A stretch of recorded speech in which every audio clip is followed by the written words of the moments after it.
Good afternoon, ma'am. Yeah, good afternoon. I will start in 10 minutes. Okay. Yes, ma'am. Today I will have to leave by 3:50 because I have a meeting. I'll finish it by 3:50. Yes, ma'am. Yes.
Okay, can I start?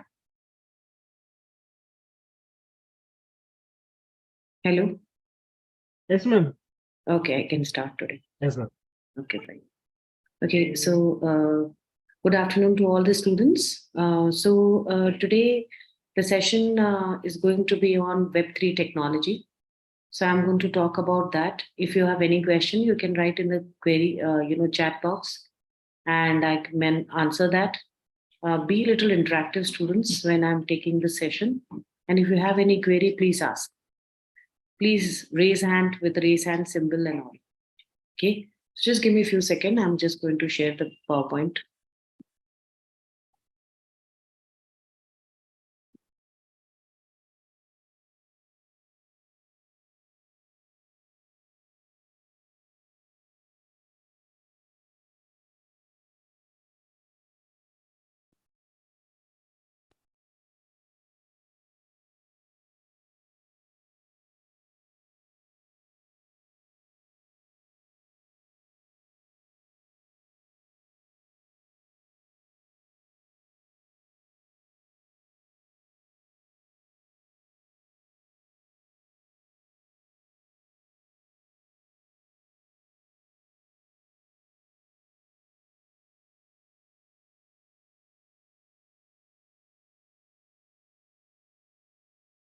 Okay.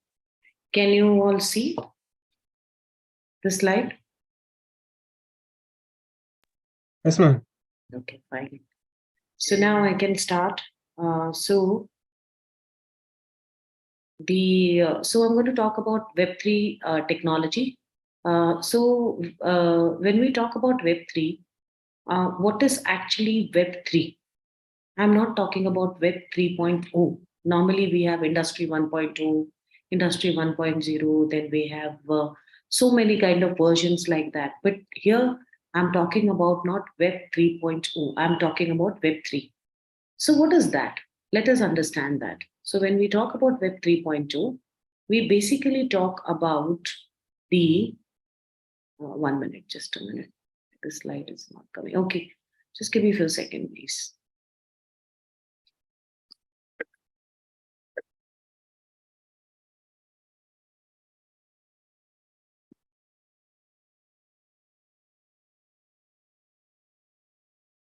Just let me restart the slide again. There's some problem.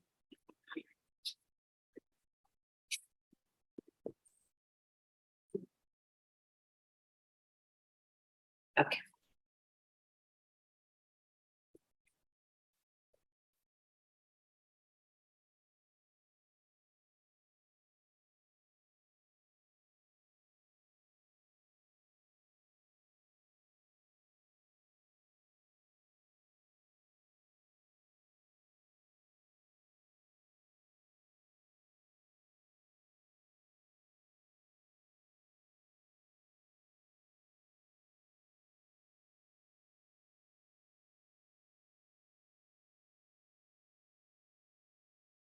Okay, fine. So I am ready to go.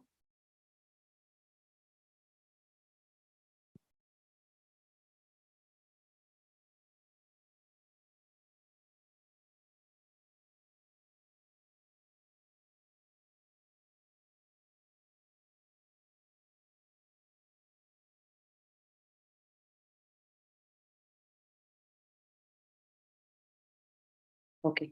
So we were talking about Web 3.0. So students, when we are talking about Web 3.0, we are basically talking about the blockchain, cryptocurrency, NFT, decentralization, and DAO. So when you ask investor or a venture capitalist or a technology enthusiast on social media, what is Web3? So they say that Web3 is going to be the next big thing for the technology. And in the future, everything you do from posting content on the web to make a financial transaction will be tuned into tokens stored in the blockchain. Okay. So now, depending on who you are and where you are and what you know, this might sound awesome or terrifying or just a plain confusing. All of the above are the same. So let's make sense of all it together and understand what it is. So I actually try to spend a lot of time in researching on decentralization, blockchain technology, and this idea promoted as Web3. So, what is three in Web? That is what we are going to now understand now. Okay. So just give me a few seconds. Yes. So, what is the the three letter suggest in Web? So, when we are talking about Web3, in order to understand, we need to talk about the evolution of Web. The original World Wide Web, created in the early 1990s, was effectively Web 1.0, the version. On the Web 1.0, most content was static. Most people were consumers of existing content. There was very little communication between people and the website they used. We considered Web 1.0 era to be roughly between 1991 and 2004, I'm sorry. Then came the Web 2.0 era. Now, the just a minute. So Web 2.0 is the social web. Came about thanks to emergence of tools and platform, making it easy for people to create and publish their own content on the web, and to have an ongoing interaction with other people through the web. So the web went from being an information resource to being a communication platform.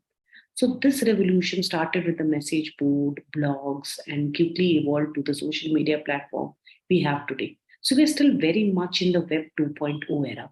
And based on this, the next evolution of the web would logically be the Web 3.0, which is the topic of today's session. Okay. And the question is what that evolution will be, because it's still not arrived. We're still talking about it. There are already the technologies which can lead to Web 3.0 has evolved. So, World Wide Web inventor Tim Berners-Lee suggested that the next evolution of the web will be semantic web, where all data is machine readable. Now we have to, that we have to use the converter to convert the language into learning language, machine languages. So, but at the Web 2.3.2 may will enable the data in any kind of a data becomes a machine readable and can be passed by machine learning algorithm and AI. And it can be through unified APIs. So other also people are there who suggested that it would be a special web where we move from interacting with the web on a rectangular screen to having the web embedded in the surrounding around us. If you see a lot of series today, web series or English movies, you may find that, suddenly a person comes and he, put up the entire screen in front of him in the environment. He wipe the screens, he interact on that. He just push away all those. Recently, I was seeing some English movie of Alia Bhatt, and I don't remember the name of that movie. But in that particular movie, it was basically shown that the entire movie was showing that how the rectangular screen or the web embedded was in that environment. Okay, the smart speakers, the other IoT devices, all these are spatial web. Yet we have suggested that we also have something called metaverse. We discussed about that. So semantic web and then the spatial web, which are the web of interconnected world, the IoT devices. Then we have also a metaverse, which is also the next evolution of internet and the alternative reality built in cyberspace. So we are all represented by avatars and interact with one another through VR and AR goggles. Okay, in the now underlying all these ideas lies more technical premises of decentralized work. So where the data is distributed among the users and available anywhere, everywhere. Now what happens? Normally your data will be like your Gmail or Google data will be with Gmail server. Your WhatsApp data will be with the Facebook. Your all these data are lying in their server, and you don't know where your data is. The ownership of the data is basically with the company with whom you're interacting. But what happens here is that the decentralized web says that your data will be distributed among the users and it will be available everywhere. And this stand in a sharp contrast to where we are today as a service. And data is centralized under large platform and companies. All these ideas combined to paint a picture of possible Web 3.0. But then there is the other thing called Web 3, because I was just talking about Web 3.0. But the topic today is not Web 3.0, it is Web 3. So, as I said, Web 3. So, Web 3 and Web 3.0 is totally a different thing. The idea Web 3 was actually introduced by, just a minute, just getting.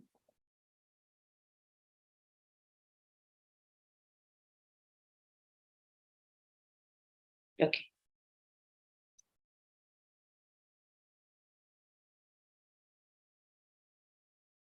So the Web 3 has gained become very popular now. And Web 3 is basically an umbrella term which encompasses all blockchain based technology. So remember, whenever it comes, or whenever in an interview, when you go and they ask you, what is Web 3? Don't talk about Web 3.2. Talk about Web 3, which is a integrated technology based on blockchain and based on decentralization.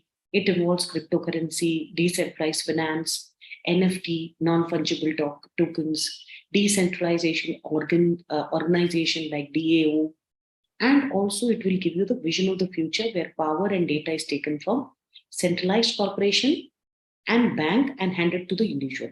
So maybe in the future, when the Web3 arises, we will not see a bank operating. Our entire data will be operated through blockchain. We don't require bank is an interface between us and the user. So that will not happen. Okay. So when people talk about Web3, they are probably talking about decentralization, they're talking about cryptocurrencies, they're talking about blockchain. So they are all Web3 stuff. So basically, as I said, it is semantics, spatial, and decentralized web, and also include metaverse. Okay. So Web3 is an umbrella term which describe one possible future for the web promoted by people who is going to deal with cryptocurrency and blockchain technology. Okay. So what is the promise of Web3? So Web3 again with no space O is not the name of next version of web. Let us be clear about it. It's a very specific vision of one possible future of the web with a very specific origin. Understanding where the idea come from will help us understand the premises of Web3. So the root of Web3 ideology is all about power, specifically taking power away from large centralized entities like bank, social media platform, web services, and handling that power to individual user. That means each one of us will be owner of our own data. We know where our data is and we can see our data and we can control not in the sense that we can delete or modify and do some criminal act. We can just see where our data is. So according to Web3 supporter, it is achieved by placing all data on distributed decentralized blockchain. So that's why if you are interested, some of you, because AI may include developing technologies with the for blockchain also or for decentralized in later stage. So you may learn this technology. You can learn about decentralized storage and also about the financial transactions, which is based on blockchain. So because the blockchain is decentralized and decisions are made by the consciousness community, which is, like in blockchain, what happens, 3, 4, or 5, 6 people create a community. And then they agree upon and add one block for each user to generate. As soon as the block is added, the information is added in the block and it is connected to the chain in the previous block. So everything, when you change a simple information in one of the blocks, it will change all the block information. And the block, it won't allow you to do that. So it's very, safe. So centralized powers, which is existing now in this today's world, will not exist in future where we have decentralized future, because there everybody will have power. Everyone has a control over the assets, especially the digital asset that live on chain. So the idea of Web3 is a very much pushback against surveillance capitalism. So it's a real world manifestation of feeling of powerlessness in people who've grown up in the digital world dominated by so-called free services, who collect every bit of data, use it, like companies collecting, Facebook collecting your WhatsApp data, manipulating your data, you basically through ads, and they have recommendation algorithms which take your data and try to manipulate it. Then it is also the manifestation of what I call techno optian librarian view of the world. So where every problem can be solved if we just throw enough technology at it. And the biggest problem of all is moderation. Okay. And uh, regulation. So Bitcoin, the first true decentralized cryptocurrency. So Bitcoin is the true decentralized cryptocurrency which has grown in the 2008 financial crisis. And its creators saw how centralized banks were able to speculate with other people money and manipulate their money and crash the entire banking system and then run away with the profit while regular people suffer the consequences. So, what if we build a global currency bypassing the entire banking system? So, what if we make it impossible to track how much money anyone has and how they trade with it? So, government have no control over money. Everyone is free to do whatever they want. That is the decentralized one. So, the decentralized blockchain is a technology built on laissez-faire capitalism, what we called as a very lenient kind of a leadership, same kind of capitalism. And in this way of thinking, permit through the entire Web3 ideologies. So it is important to understand students two key characteristics of this. First, everything becomes a transaction stored, even your post on the Instagram or any social networking site. That becomes a transaction stored forever on a immutable ledger, which is called blockchain. The second, everything is everything become tradable. Word tradable is very, very important. So everything become a tradable value because it's on the blockchain. So on the proposed Web3, every transaction on the web, from uploading a file, from posting a social media post, or posting what you called the social media status, will become a payment or payment, or it will become a token in a web chain. So even if it can be your health record, so it ends up as a transaction or a token on a chain.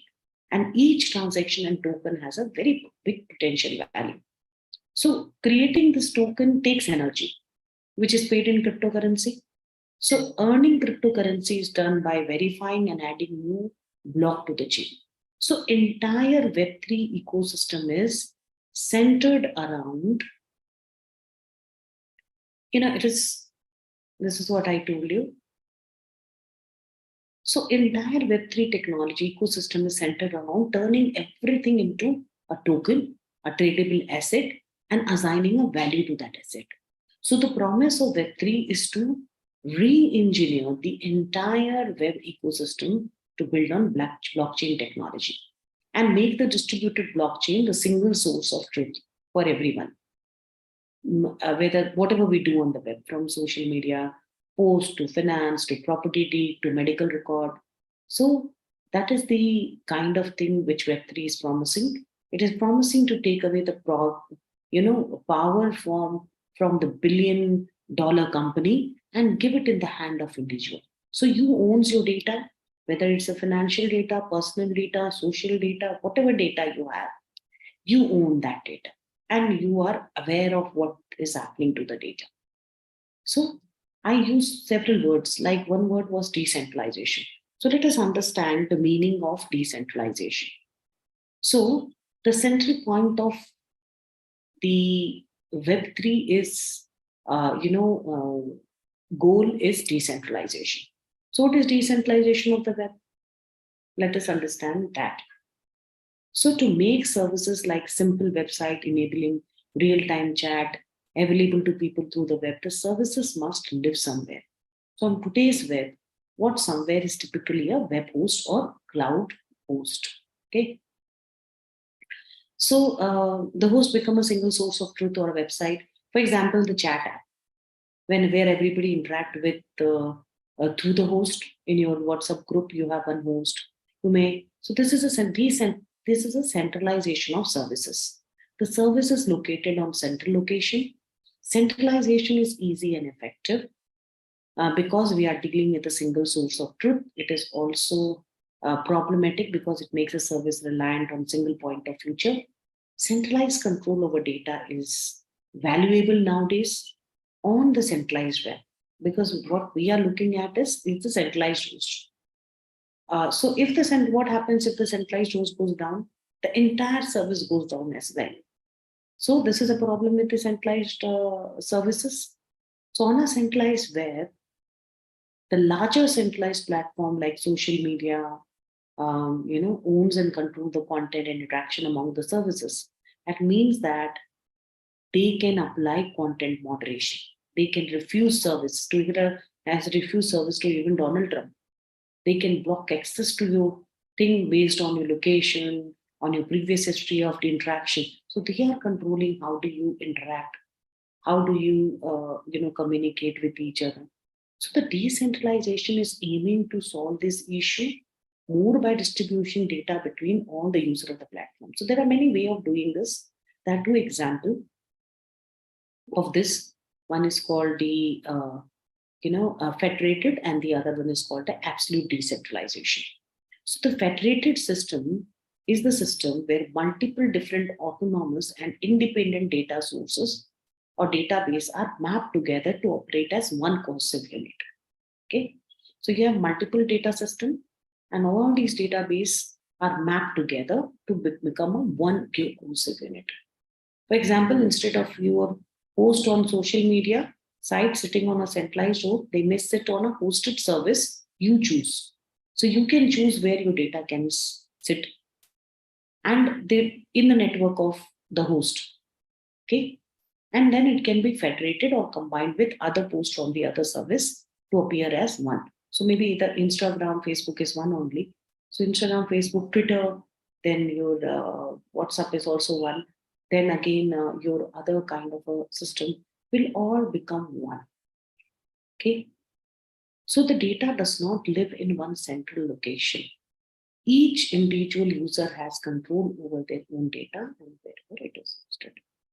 The model is fast and it does not require a lot of power, but it is also brittle in that data lost on one node may be lost to everyone.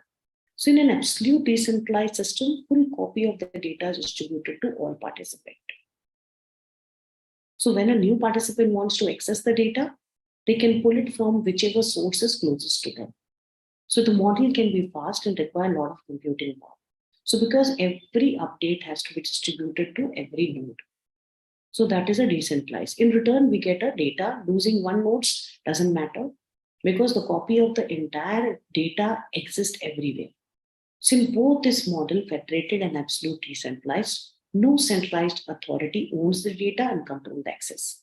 Instead, everyone owns the data and each user can control who access their data. So at least that is the goal of decentralization. So you might have heard a lot of company and people talking about all things.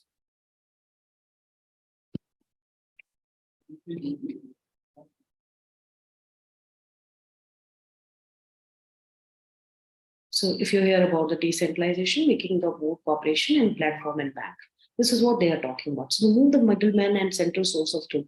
So classic Web 3.2 project tend towards the federated decentralized model.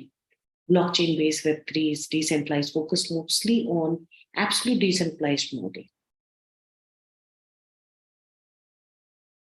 Okay, so now there are other terms also which we can use in this. That is all called DeFi, GameFi, DeSci, or other Web3 acronyms. Okay, so Web3 and blockchain-based technology is a riffle with the shorthand, many of which have made their way into the mainstream through financial and tech news. Okay, all of this center on the idea of decentralization, and all of them are in the same way connected to blockchain, which is why we consider them a part of Web3. So let's break them down. The most prominent of this is DeFi, that is decentralized finance. So, in a simplified way, when you hear DeFi, think financial transactions. DeFi means decentralized finance. That's a very important term, students. You should know about all these things. Today, every organization is working on this, and every organization want the future employee or the present employee to know about this. So, when you hear about DeFi, think financial transaction without bank on the blockchain. So, DeFi services. What man was there? She was Rupert. My room, huh? Rupert answer. She is my room. So the most prominent of this DeFi or decentralized finances, when you hear DeFi, think financial transaction without a bank on the blockchain. So DeFi services use small contracts, automatic self-triggered logic function on the blockchain to offer peer-to-peer financial instruments. So the idea is instead of using bank brokerage or exchange to transfer money, making investment or do other financial transaction, everything goes on the blockchain and smart contract on the blockchain do the work previously handled by expensive intermediaries. Okay. So, and the whole point of DeFi, get rid of expensive intermediaries. The bank, another term you will hear is GameFi. Okay. So get rid of bank, that is definance. Always remember that. The bank doesn't exist. That means everybody owns and is responsible for the transaction, financial transaction. Then we have GameFi. Okay. So this is catch all name for decentralized game that integrate with blockchain technology to turn game rewards into money you can trade, invest, and borrow against. For example, in GameFi games,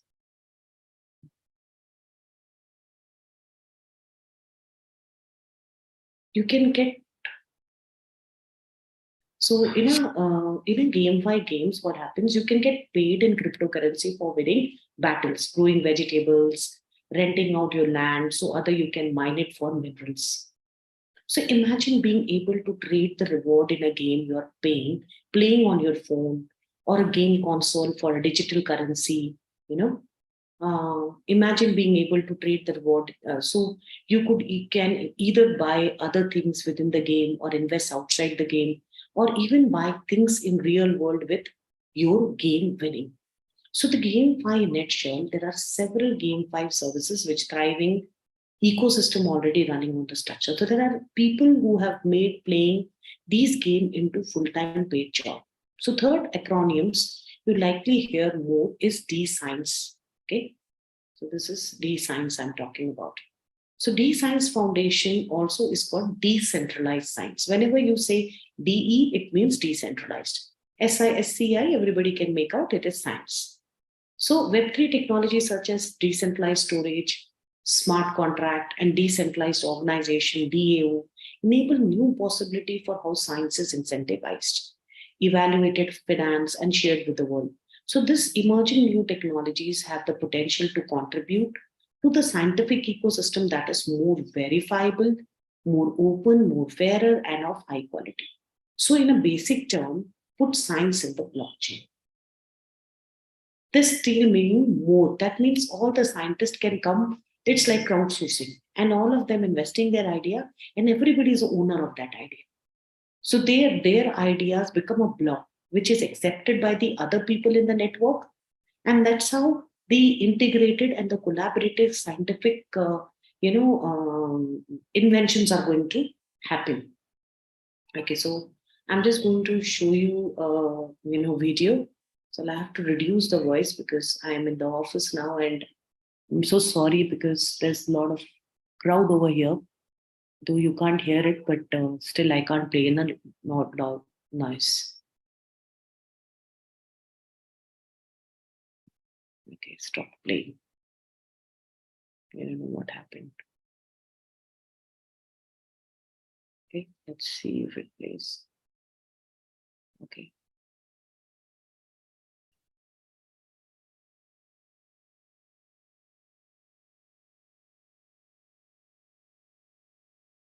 Okay, this also stopped playing.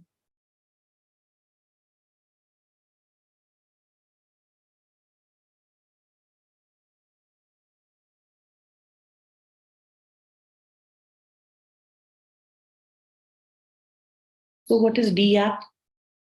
Now, much of our interaction with the modern web is done through the web-based application. edX Learning is a great example of this. You look into the website and or an app of edX, and you can gain access to the wide variety of features within the application. So now this app are typically centralized, meaning that the data stream in and out of the application goes through the web provider.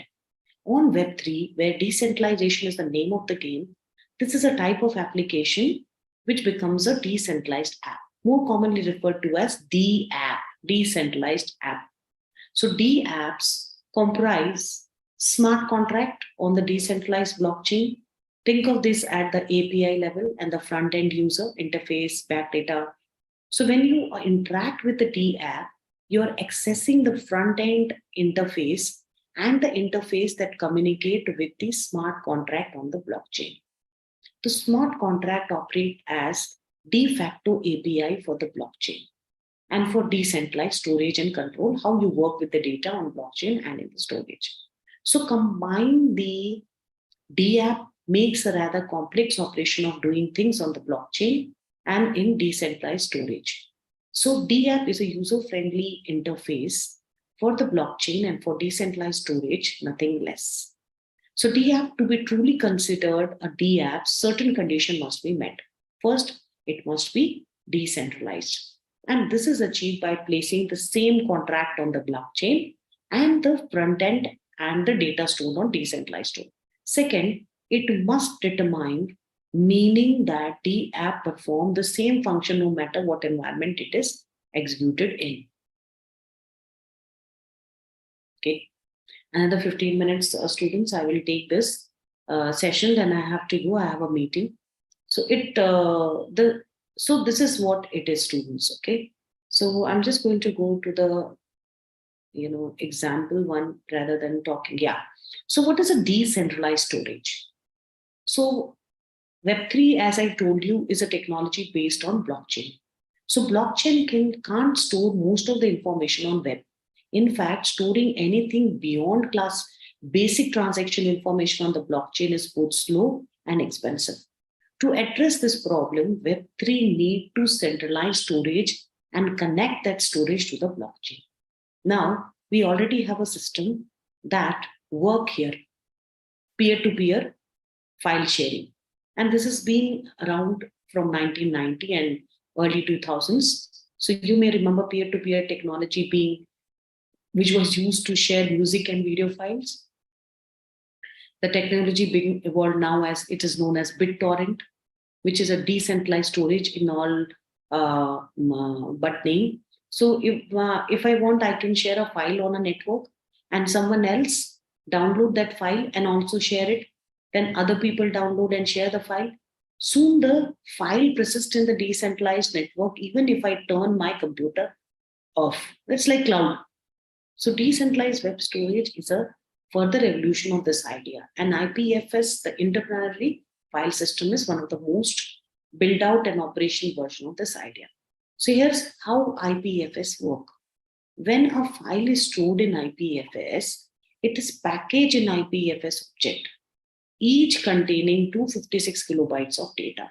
If the file stored is bigger than 256K, which most files are, several objects are created, including an indexed object, explaining how to put all these objects back together to recreate the file. So each object is given a encrypted hashtag, okay, describing the file. So each object is given an encrypted hashtag, which is the address of the object and the proof of the object, which has been altered or tempered. So these objects are placed on the network and duplicated by any IPFS node or any computer or any server running on IPFS that accept new objects. So this is a decentralized part. So the objects are distributed on decentralized network. To retrieve the file from IPFS, you send a request with a hash address to index object to the network. So if it matches, it will return your answer. So this is a bit problem. When a file is changed, the file hash also changes. That means if a file is loaded, an address to that file changes as well. So this doesn't work all that well for the thing that can be updated like application or website. To solve this problem, you can set up a mutable pointer, a literal link to something that can be changed over a time. So that is called the blockchain technology. So in a simple way, if I have to make you understand, on a traditional web, the we are working on right now, you request a file from a specific address and a domain. Okay.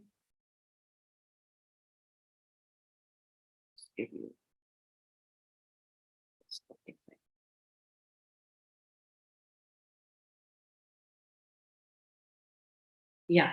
So when you are requesting a particular file from a specific domain name, um, so it will have a specific domain name mapped to the global DNS, DHTTP, the hypertext protocol, point at a physical location on the web from where you can pull this file. And with ENS and IPFS, you can request file by querying the blockchain for the address of ENS. I think this has become a little tougher. So I'll just go to the simple part of it because I don't think this is going to be very useful because these are little technical stuffs. So I'll just go to some easy part of it and let me see. Okay, maybe this will be interesting for you. Okay, let's talk about crypto mining and forging. So, if a digital mine, the mining means what? Mining is a confusion word here because it does not describe what actually happening at all. And that's too bad because the process of adding a block to blockchain is quite interesting. So, whenever a block is added to a blockchain, a new block is open to the next set of transactions. This is what we have learned. So, this block will stay open for a set of time. In Bitcoin, what period is it? It is called 10 minutes. Okay? So, students, I will just quickly talk about Bitcoins and then I will simply move to something which I really want to tell you a watch because that is going to be very useful because when you're stepping into the world of corporate, you need some kind of credential to your profile. So, how to build that credential? I'll focus on that after this. So, when you're talking about Bitcoin, Bitcoin, as you know, is a cryptocurrency based on blockchain. And if you want to know that, so let's talk about how Bitcoin is generated. Let me see. Okay, here it is not there. Okay, I think this will be a little tough. So I'm going to. Okay. I don't think this is going to be very useful for you all. Let me see what I can do. Okay. So fine, what I'm going to do is quickly because I have just 15 minutes left to my session. So I'm going to talk to you about something which is very important for students to focus on. Maybe your teacher might be or in college must be telling you about research paper, about patent and all. So I'm going to talk about one patent. Recently, I just got a patent. I'm going to show that patent to you first, and then I will go ahead and talk to you about how to develop patent and what's a method to do that. Just give me a few seconds.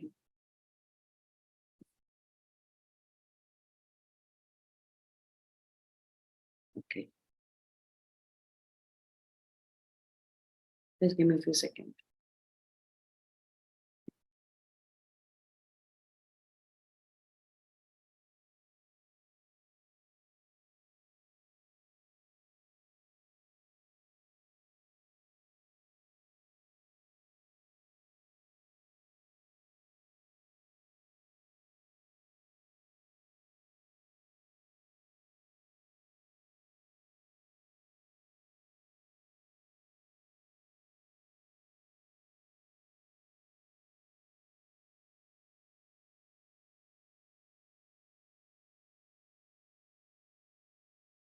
Okay.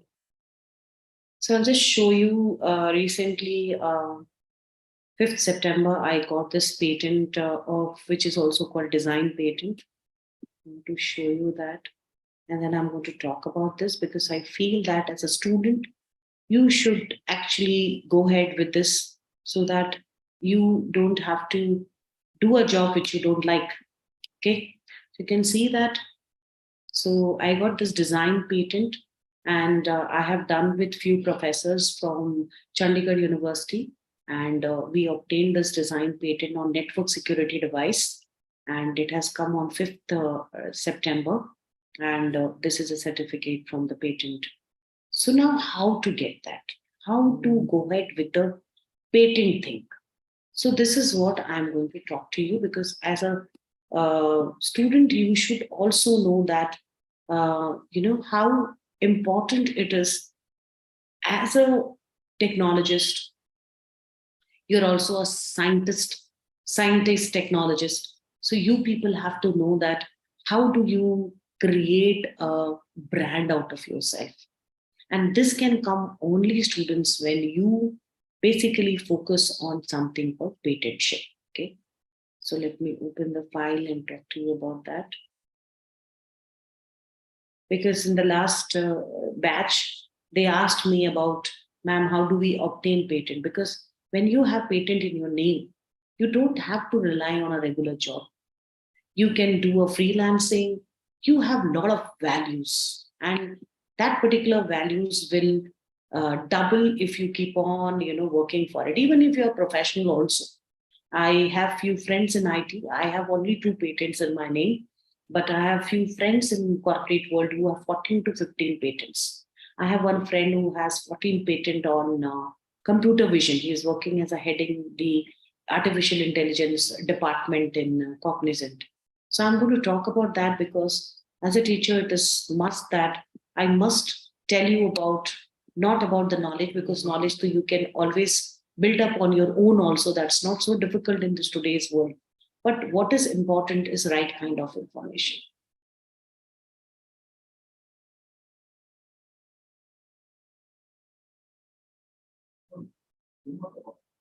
Okay, so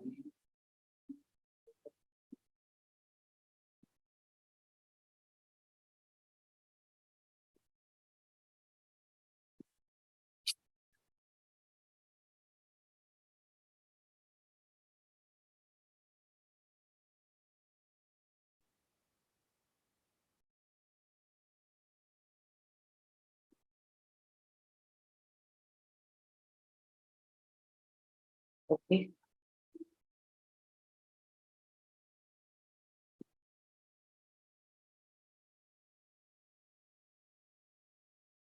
okay.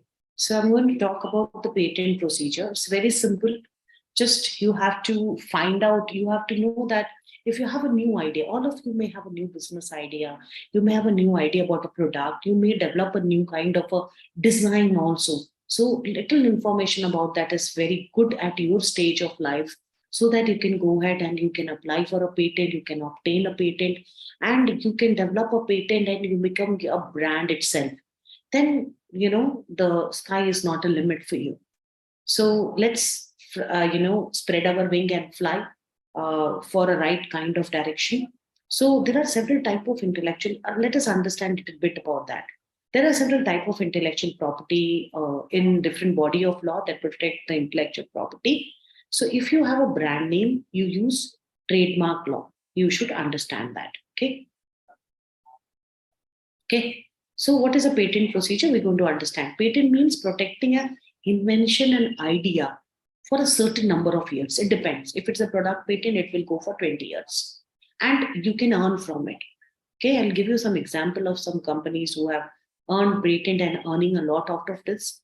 So if you have a name brand and you want to use it so that nobody else can use that, for example, let's say Apple or Microsoft, then you use a trademark law. And if you have written a book or some story, then you can always use a copyright law. If you have a secret recipe, you can use a trade secret law. If you have a right that enable you to make money by endorsement, you can make a you can write of the publicity law. So what if you have an idea? So other four IP products. So there are IPs which is going to, there are four type of IP products protect. One is protecting the tangible things. Like I said, the trademark is for brand name. Trade law mark specify that your name should not be used by somebody else. Okay, your design. Then we have something called utility. patent? Utility patent is something which is like, which has a use or produce an effect. So then for example like cotton gin. Okay. So just a minute. I'm getting a call.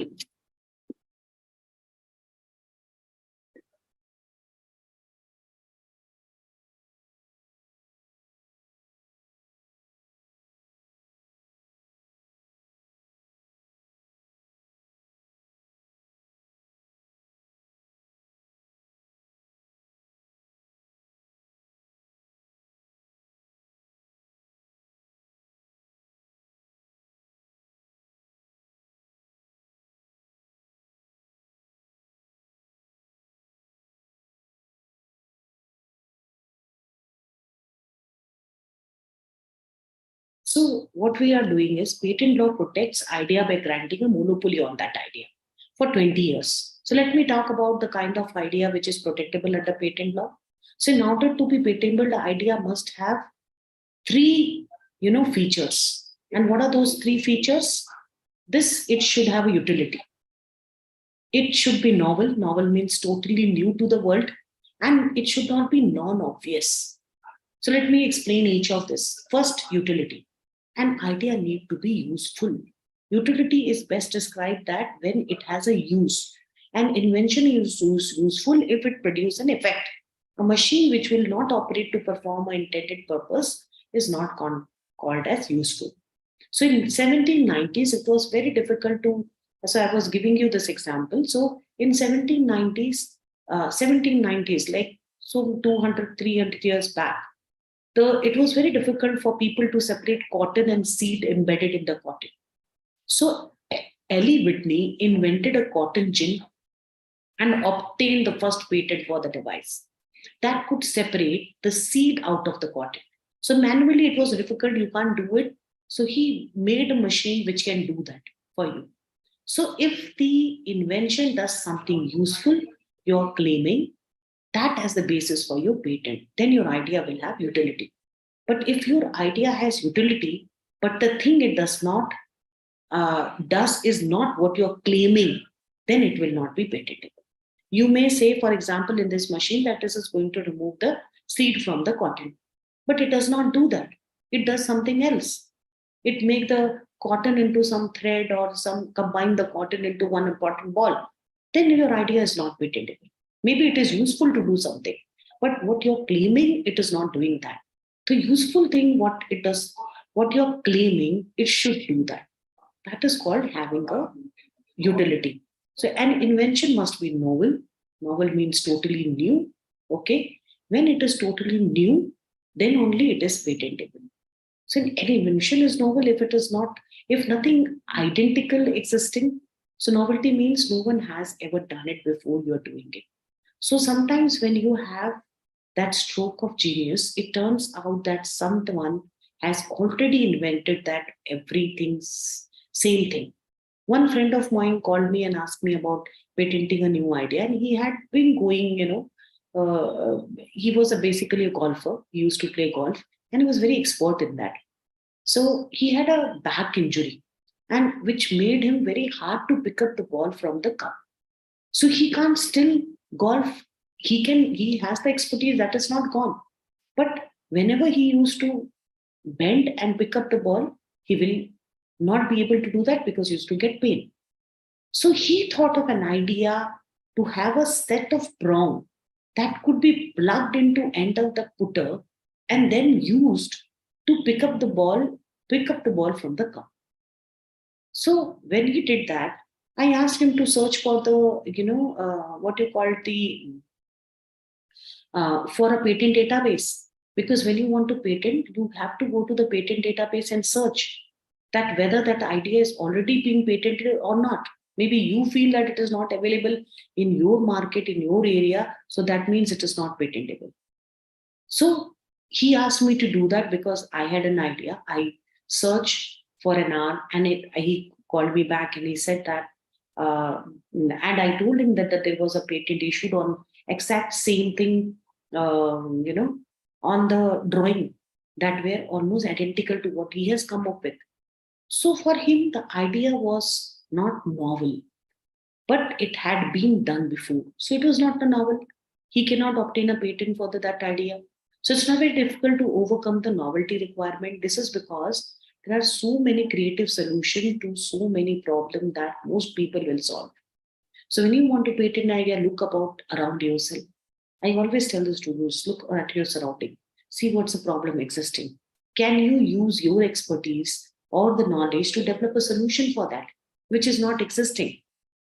So that is the thing. The third thing which is required in order to patent that, the first thing I told about utility, that it should be useful. Second thing I told about that, it is should be novel, it should not be existing. Okay, it is not patented by anybody. The very third important point it is should be non-obviousness. Non-obviousness requirement is that your idea should not be so obvious to a person in a particular field of maybe science or engineering. So let us say that there was a ball picker in the same case which I was giving my friend example. There was a ball picker upper like my friend thought of, and the prior patent used 5 prong rather than 4. So patent examiner might find it obvious to invent a picker upper that uses most prong when someone else already invented one that used one other prong.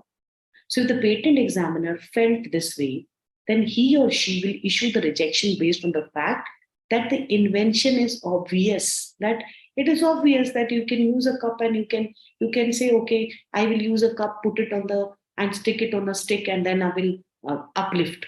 So that is a very obvious kind of a ball picker. Everybody will guess it, and everybody, it's not so novel and something very great idea that nobody can think about it. So non-obviousness is the biggest hurdle in patentability, students.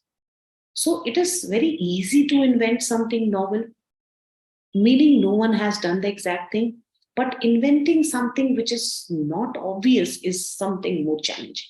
So most rejections are basically because of obviousness. A patent must be something useful, it must be novel, it must be non-obvious. That is what I told you, 3 points. Keep in mind. One important thing to note is that invention can become a bar to your patentability.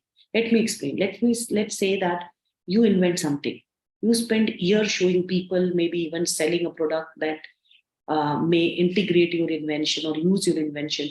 Because you have not applied for patent for your invention, your public practice of your invention will bar you from getting a patent.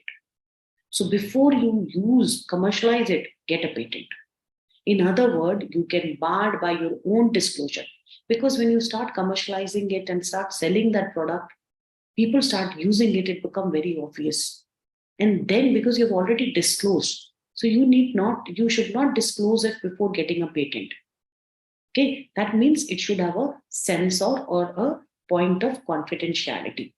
So there is something called a kind of period which we call safe harbor period. Safe harbor period means that it gives you a kind of 1 year time frame to file the patent upon making a disclosure about your invention. Okay. So in many countries, your disclosure will bar you from obtaining a patent immediately. So patentably require utility, novelty, non-obviousness. Okay. So patent gives you an absolute ownership over your invention, prevent other from profiling of your thinking and hard work. So how do we go about it? Best way is to find a patent attorney. There are a number of patent attorney. If you go on Google, you can search and you can find. You can take the service of them. They can assist you through the process because they are the people who have specialized in patent law and practice. So the patent holder, what rights they get when they hold a patent? They have a right to claim damages. A patent holder can right to claim a damage for infringement, that somebody is using their patent without their permission. They can file and they can get a compensation for that. They have a right to sell their patent to manufacturer, and manufacturer have to give them royalty. They have a right to grant a license, like how Microsoft operating system is their patent and they can grant license for third party or anybody or user to use it. Right. So now it comes like, how do we think? How do we know that our idea is patentable? Ideas are students never good or bad. Many ideas are just not good to be considered useful enough to be patentable. So there are plenty of bad ideas which are patented. So don't think my idea is bad. How about this idea? You know, I'll just tell you. A12 gouge, I will tell you, these are certain ideas, certain things which are already patentable, but it looks so funny. A diaper alarm. Who want to use it? But still it is patentable. A beach boot, a fish bath. Can you require a bathtub for a fish? But it is patentable. A toilet timer, a doggy umbrella, and the instant facelift. You can tell by the title alone that these are probably off the wall idea, but they are all patented because they had utility, they are novel, and they are non-obvious. So whether or not your idea has a merit or it is not, it you decide that your autonomy will tell you. So you don't take a thank no, I should not go for it. It your whether your idea is patentable or not, let the attorney decide on this. So not every product need to be patented. There are many ideas which are not patentable. Some of the company choose not to file any patent on their ideas because of the cost, because patenting anything is very expensive. And that's the reason nowadays everybody collaborate. And if you have an idea, you will collaborate with a lot of people because it may charge you around 60,000. So it is not very easy for everybody to do that. So when a single person is patenting, they collaborate and share the money. You can give a credit little bit to the other person who's giving the finance, and he also have a name in that. So recent studies have said that 90% of new innovation developed by companies are never turned into patent application. We can think about some of the greatest products which are widely available, like WD-40, Catroids, the energy drink, Silly Putty, cornflakes, Slinky, which you are very fond of. There are certain recipes which are not patentable, which are not patented, under the IP Act. But still, these are something which the company thought we should know. So whether my idea is patentable or not, that is something you people can find out whether this uh, exists already or not, whether this is there or not. Like for example, you can patent process, you can patent machine, artifact, or composition of material. But can you patent program? Program can be patent for what they do in some cases, not in all cases. Right. So, so this is, see, what is already existing in the nature, you cannot patent that. Data structures or program, that also you can't patent unless and until it is like they do some specific task or something. Non-functional descriptive materials, those also, such as music, literary work, compilation, arrangement of data, electromagnetic signals, form of energies. These are all natural phenomena. You can't patent that. So computer programs are patentable when embodied in something physical, right? Natural phenomena, all these things I told you. Okay. So I told you about three kinds of patent students: design, utility.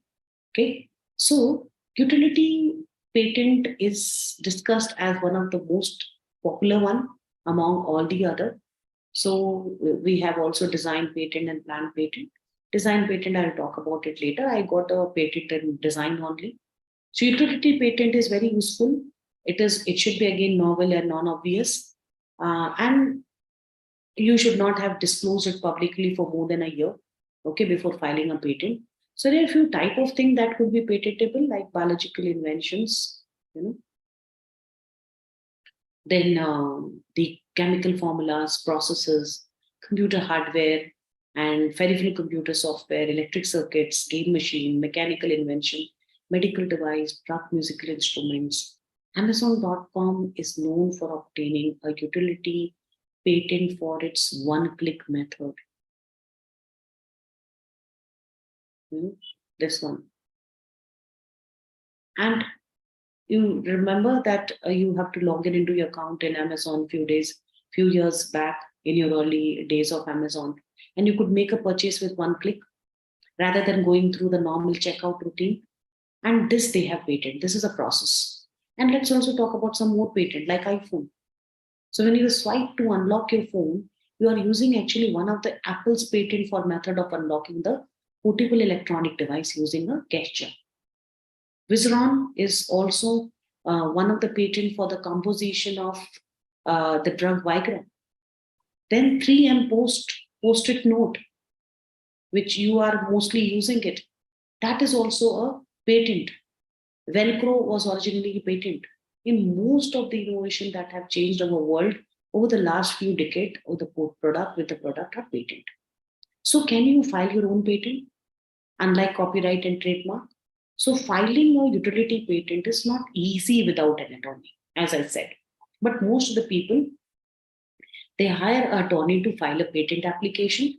They are the people who will, try to modify and, correct your patent application. So you have to hire an attorney to draft and file your patent. And because they have the understanding of patent law and they know how to prepare it, what are the things which has to be done. So you can't do it alone. Design patent, which I have got it, which I showed you the certificate. This is about your design, not about utility. This is not product. This means that you must file, and then again, you should file that within 1 year of your publication of design. So just like utility patent, design patent must be non-obvious.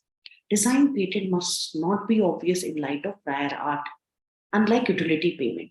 So design payment patent obtain protection of ornamental element on the product, like your product design, packaging.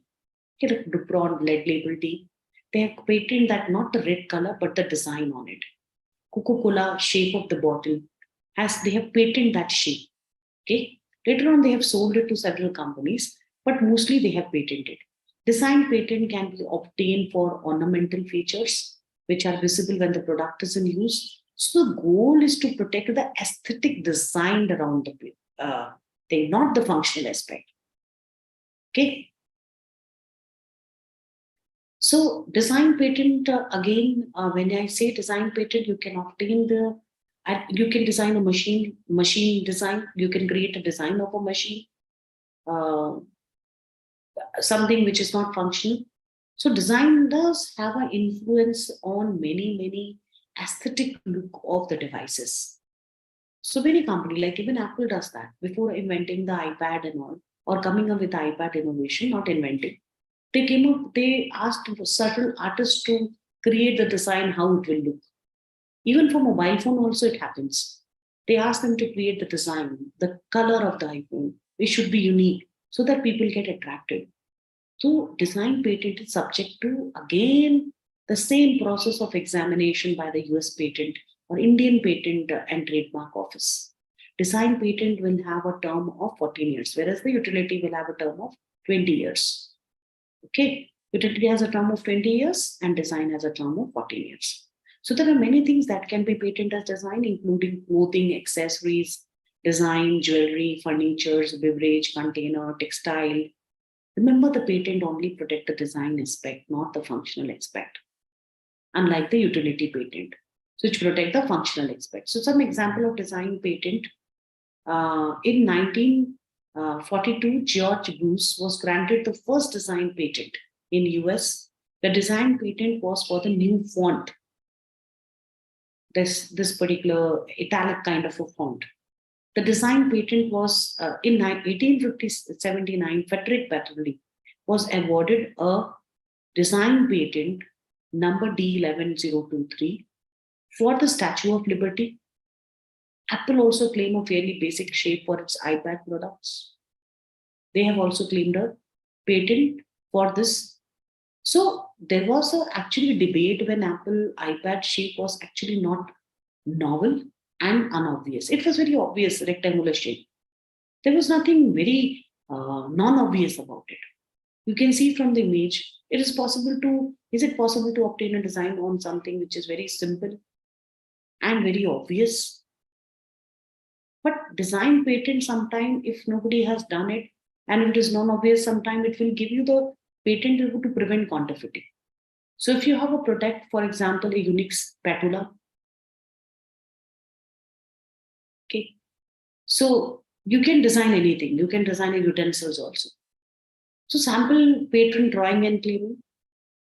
So let me see what's the time now. Okay, few more minutes.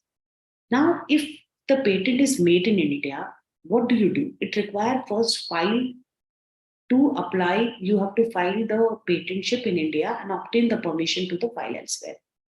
You can you can get an international patentship also. But first you have to file in India and get it published within 18 months so that there are certain party who can oppose. For 18 months, it will be in a public domain. And anybody who can oppose and say, this is my idea, this is not his. So if there is no conflict in 18 months, then your application is accepted. Okay. So that is how it happens. Okay. Now, you can just directly go to the Indian patent site and you can do the formality and file. But best thing is because there is the files and documents which you fill is requires a lot of information, a lot of things to be done. So basically what happens is that now before filing, you have to do one very important task. That is about finding whether your patent, what you're filing patent for is already patented by anybody or not. And for that, the patent search is required. So you can go to the Google patent search and you can search for it. Okay. So there are a lot of sites in WIPO also. There is a site which is World Intellectual Property Organization.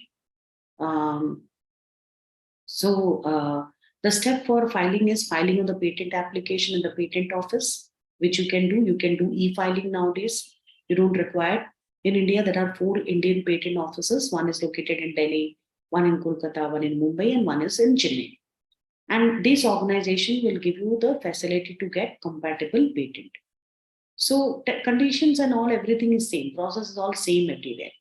You need to have a error-free application. That's the reason why you have to employ a attorney, because your application, if you get rejected, you won't be able to file the patent again.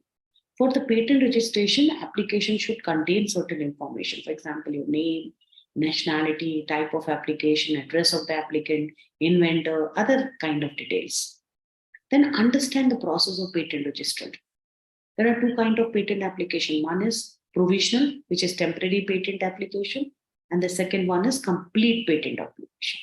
Temporary patent application is needed when the applicant provide just basic initial information. Means they are still in the process of inventing, and they just want an exclusive right so that they have a fear that somebody else will develop that idea before them and will file. So they block that, but they don't get patentship. They get only temporary stay patentship on that.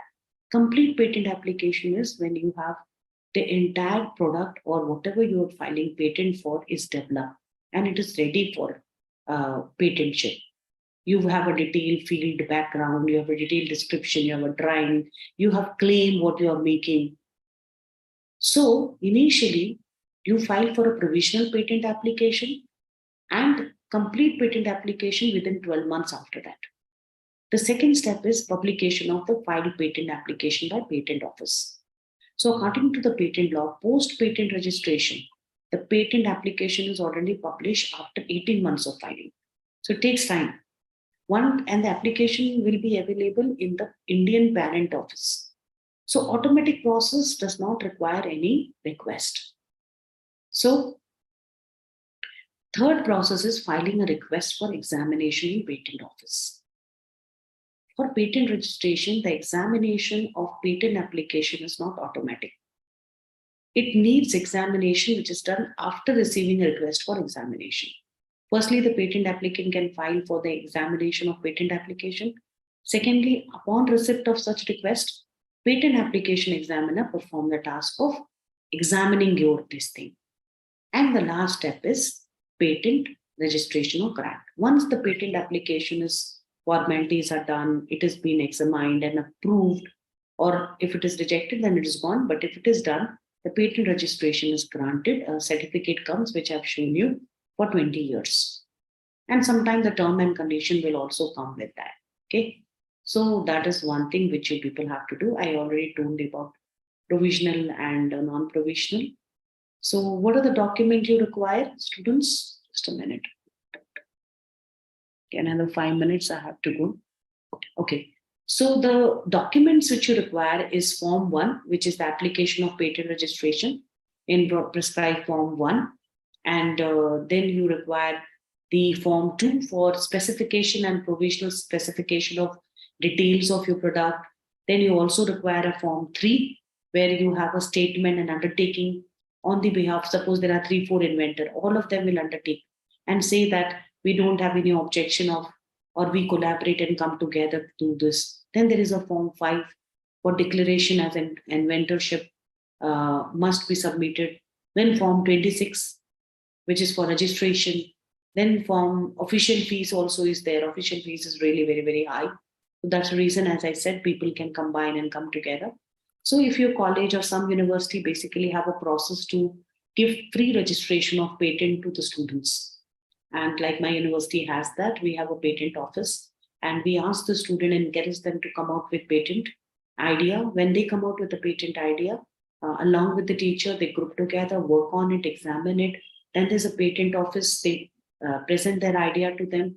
The patent office has patent attorney who will go through, search whether this idea is patentable or not, guide them further, and then take them through the process, and the university pay for it because it's very expensive, as I said, using to do it. You can always go for physical filing or e-filing. Nowadays, nobody goes for physical filing. You have to visit the office in Chennai, Delhi, Mumbai, or Kolkata, and you have to download the form, fill it, and basically physical offices are for the people who stay in those locations. They may like to go, whereas some people who really love to do the paperwork. So if you're residing in Chennai, Kolkata, Mumbai, and all, you can go there directly and you can do that. But it doesn't matter. Even if you stay there in the same city, you can still do the e-filing. So the place of filing your application depend on your address. You can't just file in, you're sitting in Mumbai and you file in Kolkata. Okay. But the patent application submitted in Chennai offices when the address is in Bangalore. So for Bangalore, you can file for in the Chennai office. Automatically will go to the Chennai office. Okay. So this is how the patent thing happens. I'm just giving you a quick overview of this. Okay. So what is the cost? The cost depends on a lot of factors and stages. So not everybody has the same cost, but it starts with 50,000-60,000. Okay. Sometime it may design patent will cost you around 45,000, but it will start from 45,000 to 65,000. Okay. And then you have to pay extra to the attorney for patent research, patent drafting, patent filing, and other things. It may sometimes go beyond 65,000 because of all these extra costs. Okay. The fee structure is available on the government website, what the government charge. They may charge you around 45,000 or 50, between that 45 to 65,000. And but educational resource, there is an 80% reduction. That's the reason I said, when you are a student, it is better for you to go ahead with the patentship so that you don't have to pay. Most of the university will pay on the behalf of students. So because for universities and students and educational institute, the grant is faster also, and it will be 80% reduction in the fees. And you will get the grant maximum in 3 to 4 years or 1 to 1.5 years. So the fastest grant till now was in 41 days, which was in US. In India, it will take around 6 months to 1 year. Okay. So there are certain concession also for some kind of categories like women applicant and co-applicant, educational institute, startup, SME, government department, institution established by central and government company. So patent attorney fees will be around 30,000. They may charge around 30,000. Some new one will charge even 12,000 also. So that kind of the fees they are going to charge you. That's the reason why it is little expensive. Okay, students. So I must go now for my meeting. They're just glaring at me that why I'm not coming. So, is there any question? Because I suppose with your batch, this is my last session. I hope I was able to do a little justice to what was given to me, the work allotted to me. Though I didn't have any interaction with any one of you, but I hope that even if you have heard a little bit, or if you have paid attention, you might have learned, because there are a lot of sessions where I have done practical things, where I've taken you to the simplest way of doing the most difficult stuff. And I hope I could do justice in that. In case you require to, communicate with me in future, you may always drop a mail to me at awalia10@gmail.com. So goodbye to you all. Have a nice future. Best of luck for your future endeavor. And I hope that you may continue in the pursuit of your knowledge and excellence. So thank you so much. So I'm leaving now, sir. I have a meeting now. Okay. Yes, ma'am. Okay. Thank you, ma'am. Thank you, ma'am.